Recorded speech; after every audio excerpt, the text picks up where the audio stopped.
Guru, made for you.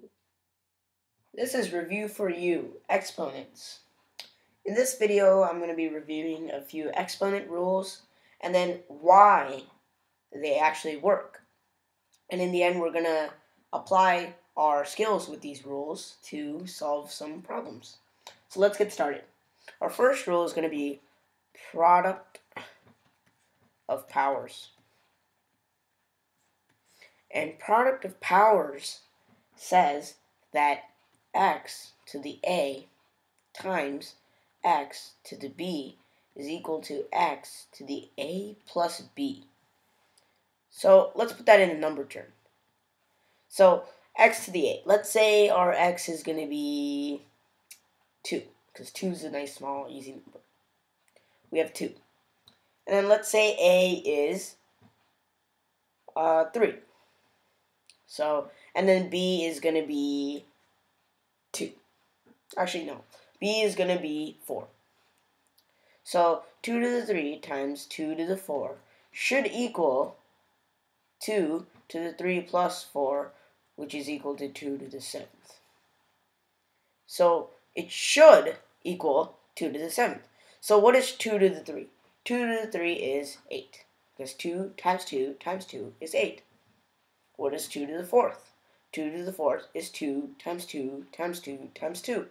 Or you just multiply 2 to 8, because 2 to the 3rd is 2 multiplied 3 times. 2 times 2 times 2. So 2 to the 4th means you just add another 2. So you just multiply 8 times 2, which is equal to 16. So 8 times 16 should equal 2 to the 7th, which is equal to 128. So let's do 16 times 8. And yes, indeed, it equals 128. So let's see why this is the case. So we have 2 to the 3. 2 to the 3 is essentially 2 times 2 times 2, as we just talked about. And 2 to the 4th is 2 times 2 times 2 times 2. Now, if we multiply these together, we just add the dot, because we're multiplying 2 times 2 times 2 by 2 times 2 times 2 times 2. And this should equal 2 to the 7th, which is equal to 2 times 2 7 times. So if we count these numbers, we get 1, 2, 3, 4, 5, 6, 7. 7 times. 7 times. And that is why product of powers indeed works. So let's look at another one. Let's look at power of a power.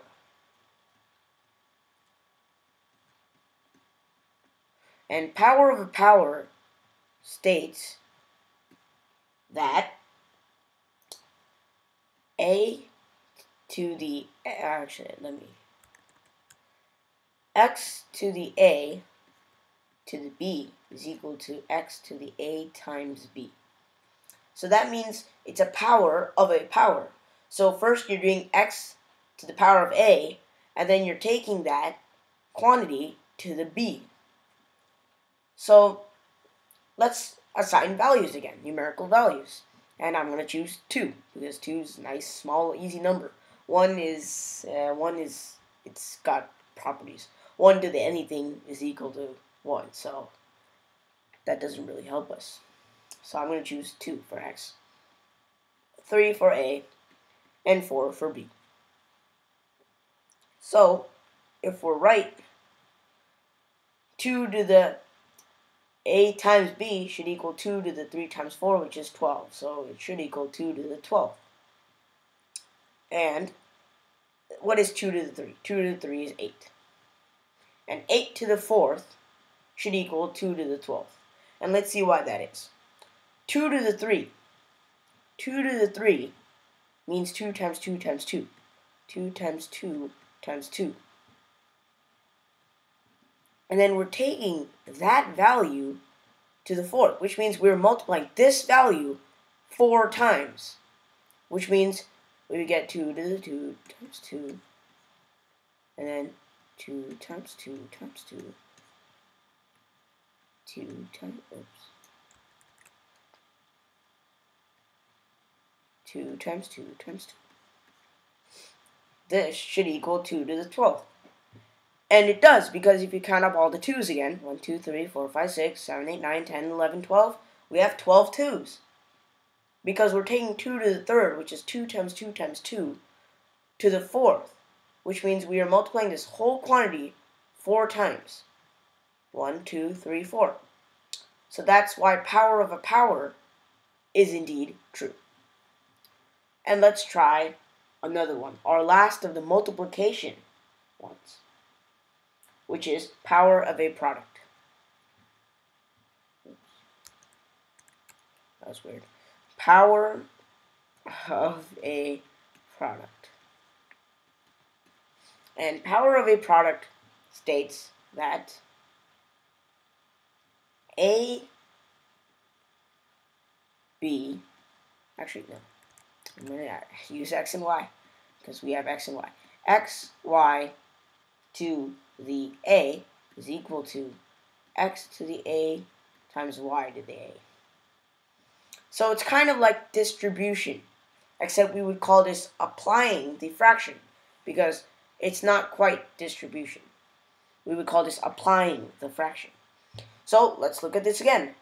I'm going to say this is 2, 3, 4.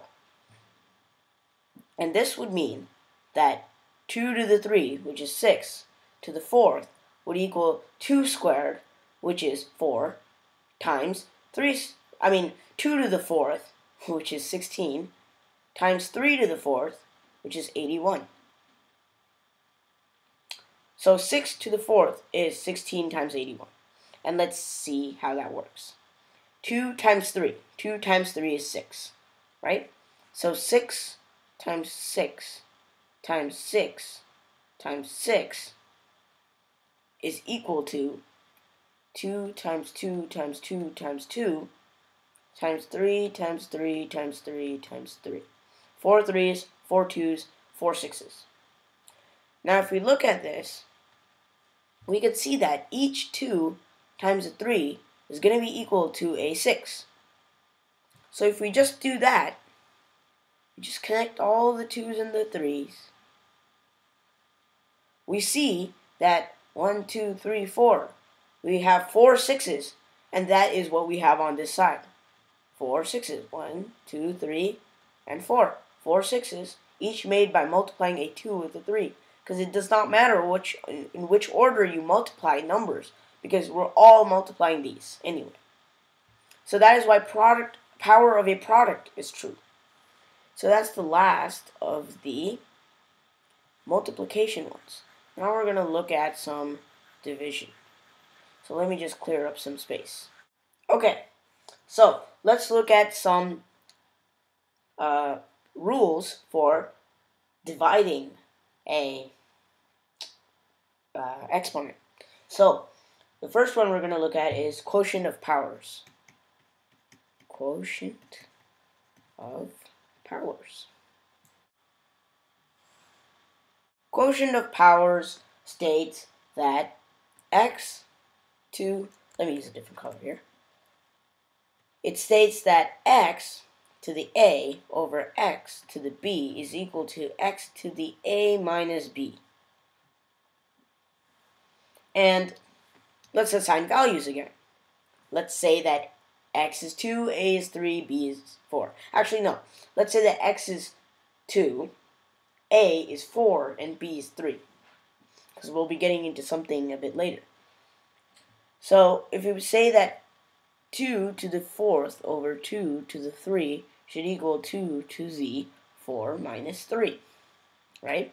So, if we look over here, 2 to the 4th is, let's expand it, 2 times 2 times 2 times 2. We're going to put that over 2.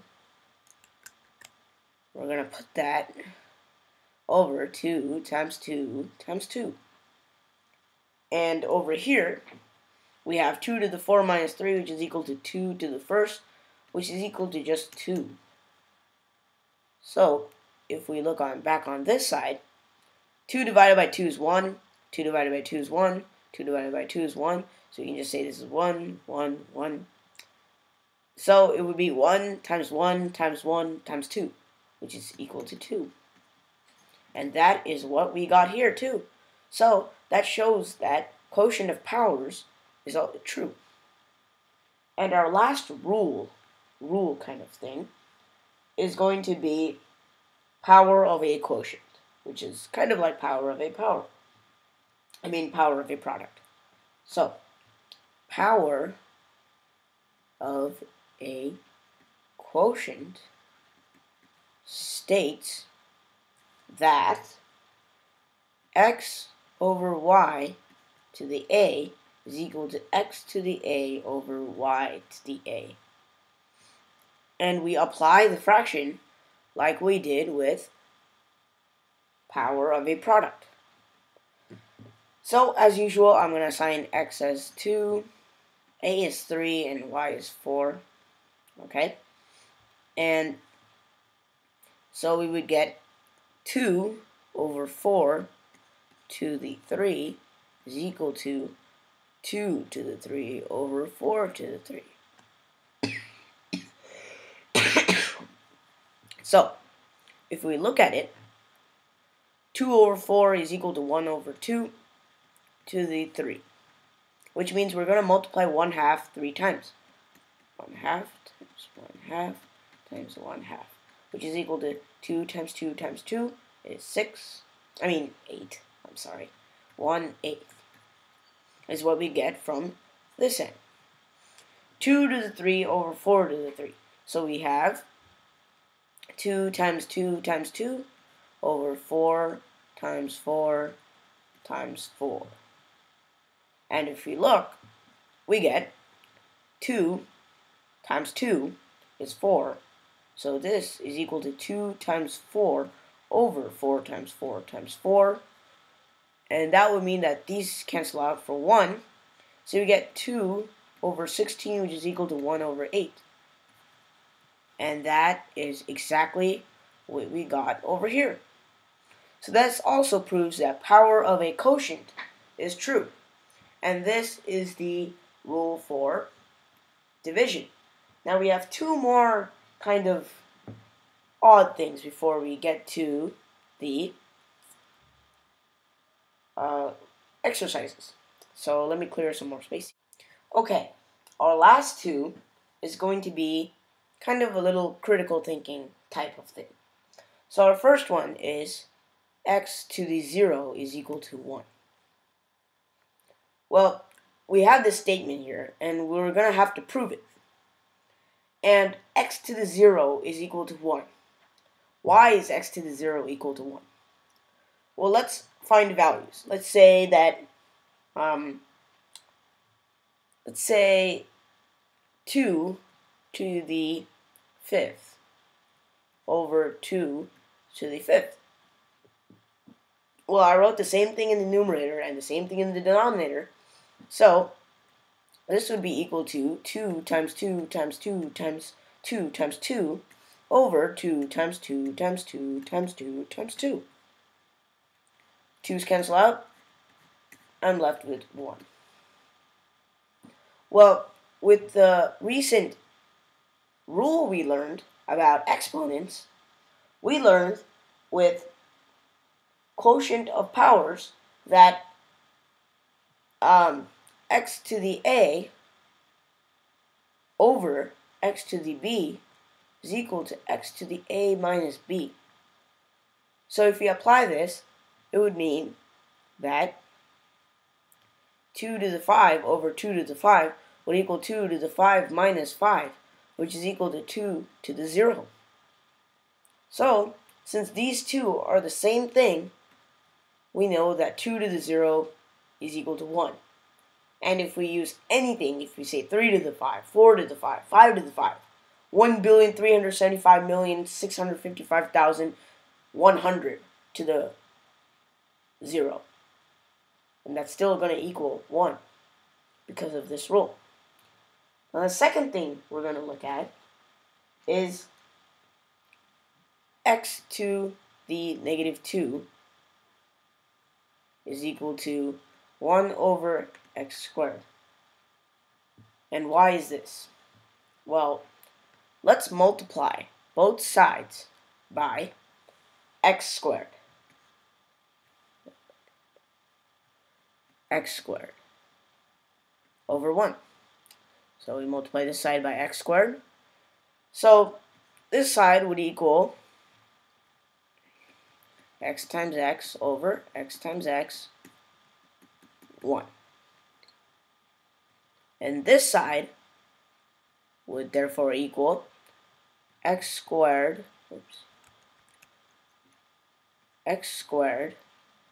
times x to the negative 2. And with what we learned of product of powers, x to the a times x to the b is equal to x to the a plus b, right? So, with that in mind, if we apply this, we would get x squared times x to the negative 2 is equal to x to the 2 plus negative 2. And that would mean we get x to the 0, as x to the 2 plus negative 2 would mean 2 minus 2, which is 0. And with what we just learned up here, we know that x to the 0 is equal to 1. So we know that x to the negative 2 power is equal to 1 over x squared. And now let's just do a couple of practice problems. We have a to the negative 6 over a to the negative 2 to the negative 1. Well, now we can use what we learned about the rule of power of a quotient to simplify this. We can get a to the negative 6 to the negative 1 over a to the negative 2 to the negative 1. And we would get, by using power of a power, we would get a to the negative 6 times negative 1, which is equal to a to the 6, over, using power of power again, we would get a to the negative 2 times negative 1, which is just a to the 2. And we can simplify this by using the rule of